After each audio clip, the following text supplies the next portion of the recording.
What's up guys, it's me Chris and I've got another great video for you. We are finally at the point where I can do a thorough review on the new Astro C40 gaming controller. So we're going to be looking at three areas that are going to help you decide if this controller is right for you. Area number one is going to be the ergonomics, because if the controller doesn't feel right and if everything isn't where you want it to be, it's not going to be that fun to play with. The other is going to be fit and finish. What quality of parts did Astro use in this controller, and is it worth that $200 asking price?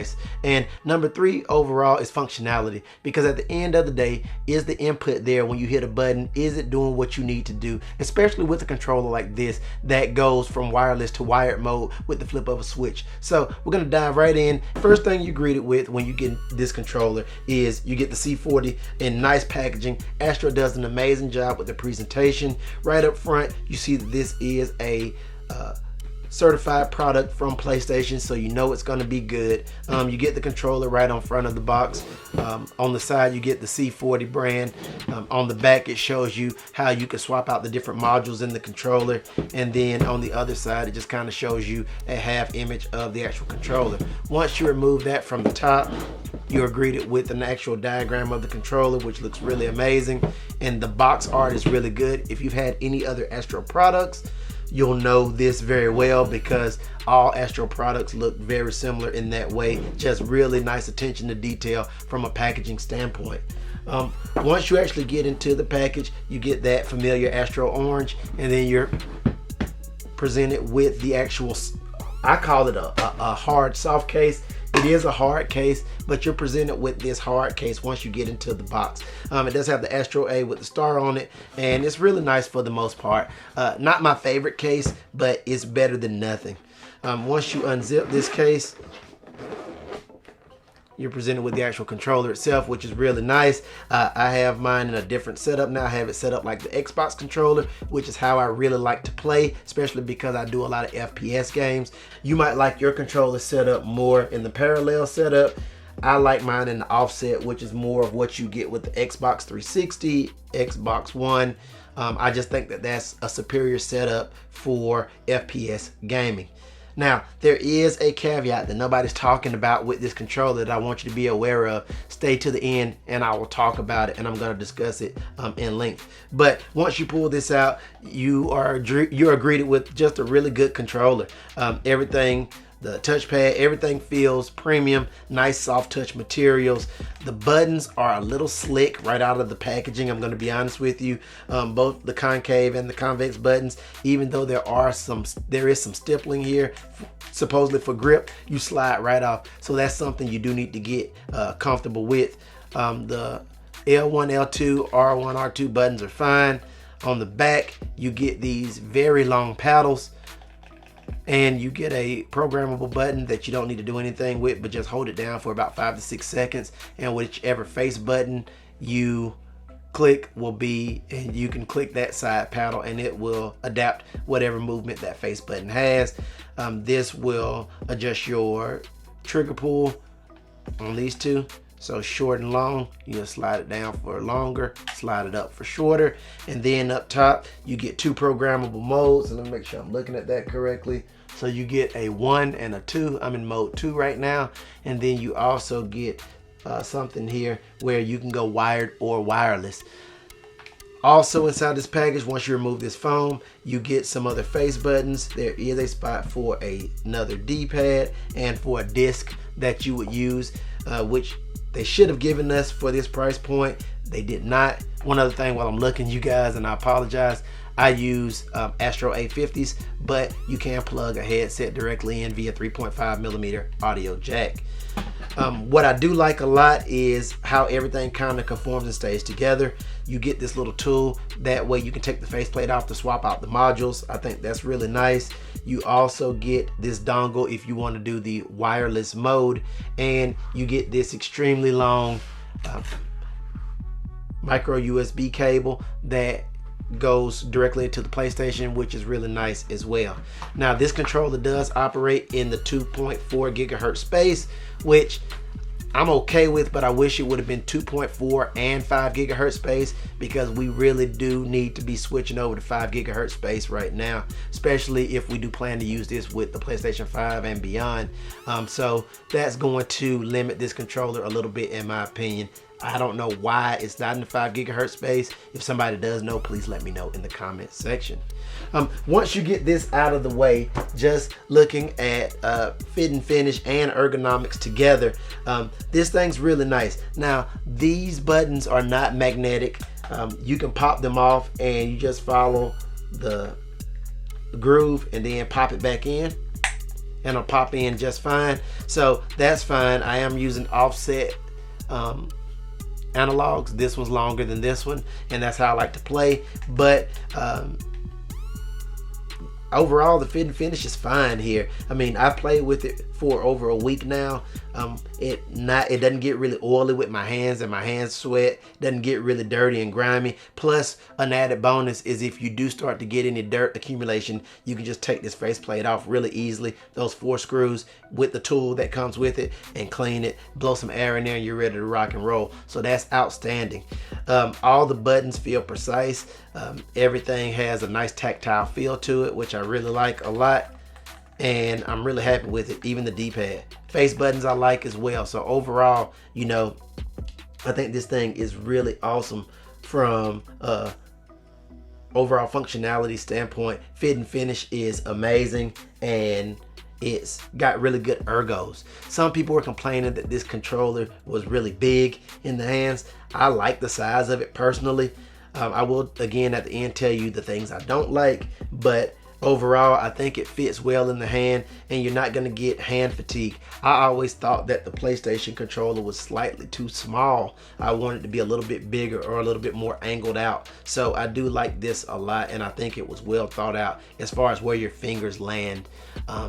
Now, that being said, let me grab this tool, because I'm going to be talking about some things I don't like very soon. One of those being the sheen and the slickness of the analogs. I think they're too slick, and if you were to have something like a Control Freak, it's very grippy. These buttons are not grippy at all, and I could not easily get a Control Freak on top of these. I would have had to jam it on, so I'm gonna have to do some modification to make that work. But I do want to go with something that's a little more grippy, because especially the convex buttons, my fingers will just slide off. From a precision standpoint though, this controller is very accurate. When I did input, it did the input on screen, and I really like that. And because of that, I was able to get a lot more of the actual kills that I felt I should have been getting when I was playing World War II, and I thought that was really awesome. I did use the software. Software is really easy to use. I went in and set up a user profile for number 2, and I basically just ramped up, because with the trigger stop all the way up or shortened in World War II, I was having some issues with the trigger pull every time being consistent, meaning I could aim no problem, but when I went to pull the trigger, I'd really have to mash it really hard, and I don't like to do that. I like to aim and shoot, aim and shoot, aim and shoot, aim and shoot, and I wasn't able to do it. So the software was easy enough to adjust and get that squared away, and I've had no other issues with that. This is a controller that I definitely recommend playing wired, because I noticed considerable input lag, in my opinion, playing wireless to wired. And there were just some shots in the last Call of Duty match when I was playing wireless that I was giving the input and I was missing. And some of it was operator error, but others of it were shots that I was nailing without thinking, wired as opposed to wireless. So I do recommend playing this guy wired if you can. Just my recommendation, because I think the input lag is amazing wired, and wireless is just average.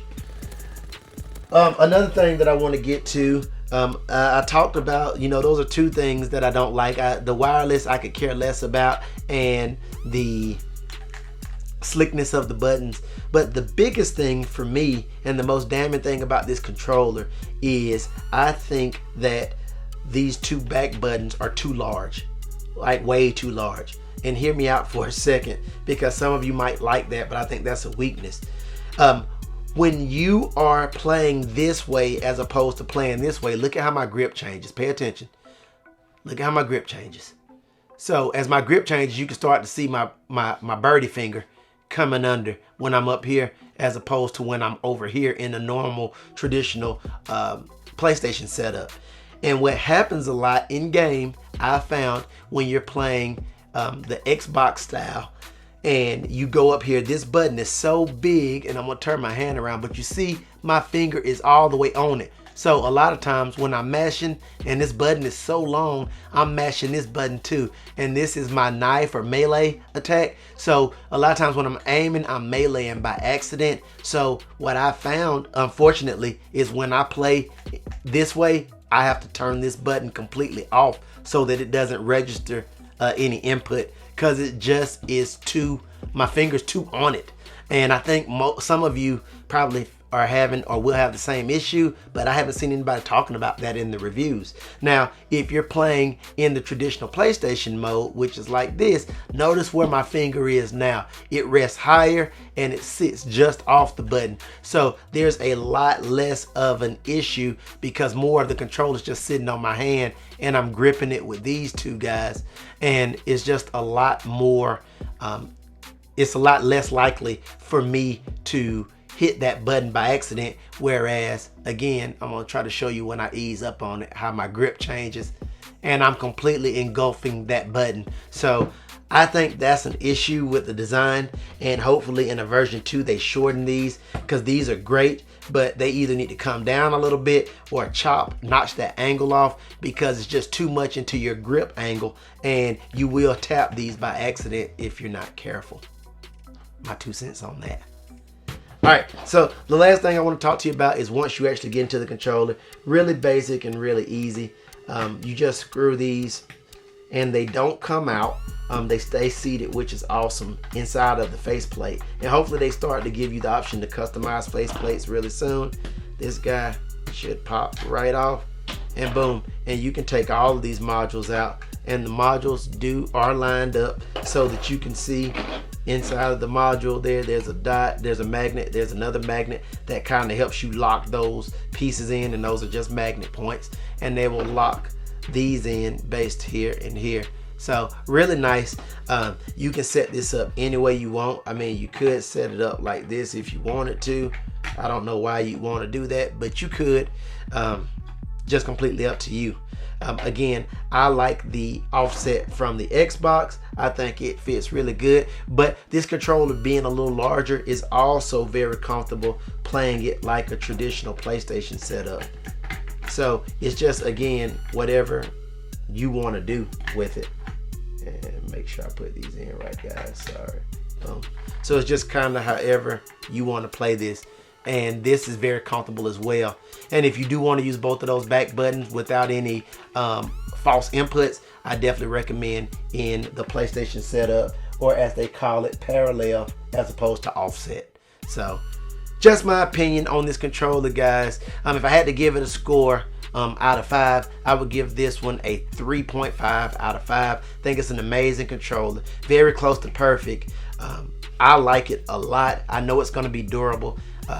I think the accuracy of it is just amazing, and that's one of the things that I definitely do credit Astro for. Again, I wish these buttons, and hopefully they'll come up with some better analogs that you can buy from them directly that have a little more stick-em to them, that stick to your finger a little bit more, because these will slide off. And if you haven't tried this, definitely it feels totally different than the gripping material that's on the actual outside, which is kind of crazy.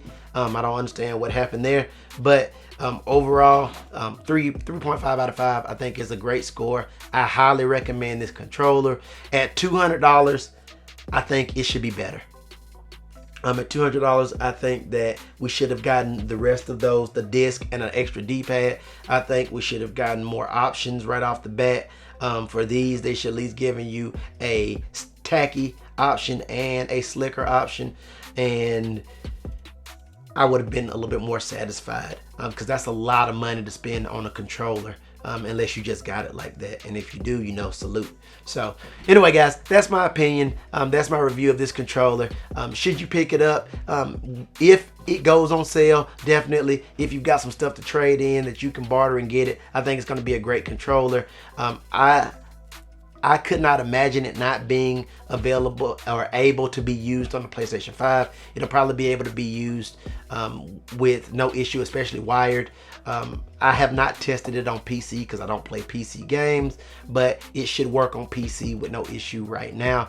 Surely there's other reviews out there that cover that. I'm covering PlayStation, so I highly recommend it. Again, it is expensive for what you get. There are a few things that I want to caution you about, which I just went over, but I think from a precision standpoint, from a fit and finish, from a weight standpoint, ergonomics and comfort, I think it's great.